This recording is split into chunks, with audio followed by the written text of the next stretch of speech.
ឥឡូវខ្ញុំដាក់នោះមកប្លង់ទៀតស្រះធំប៉ុន្តែខ្ញុំអត់ជិលដើរទៅត្រើយក្នុងនោះធ្លាប់ដើរតែម្ដងពីរដង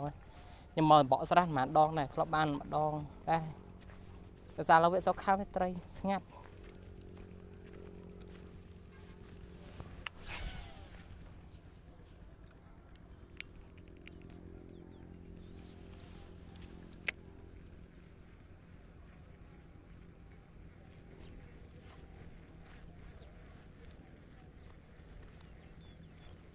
ខ្ញុំบอกឲ្យបងប្អូនឃើញសកម្មភាពជុំវិញស្រះនឹងមិនទាំងអស់ក៏បានត្រឹមពាក់កណ្ដាល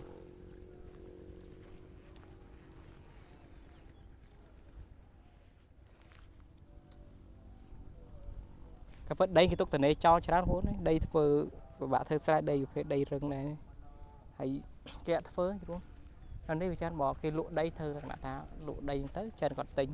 គេទិញធ្វើរោងចក្រហ្នឹងហើយគេចាក់ធ្វើរោងចក្រអញ្ចឹងនោះគាត់ថាគេចាក់ហើយគាត់គេផ្សាច់ធ្វើចូលប្រហែលខែជាងមួយខែពីរខែគាត់គេចាក់ដីគាត់ចាក់ចូល7 8ហិកតា10ហិកតាជាងណាចាក់តន់ហើយឬចាក់ដល់ណាទេធំហ្នឹង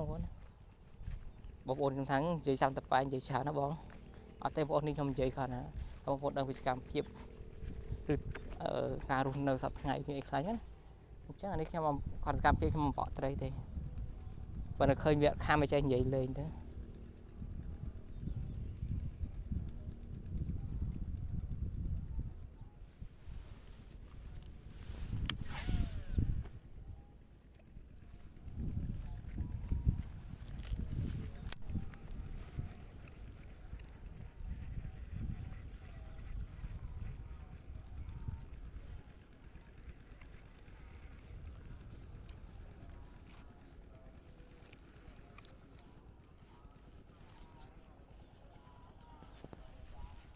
ខំទាំងបងប្អូនអើយចាប់ហើយ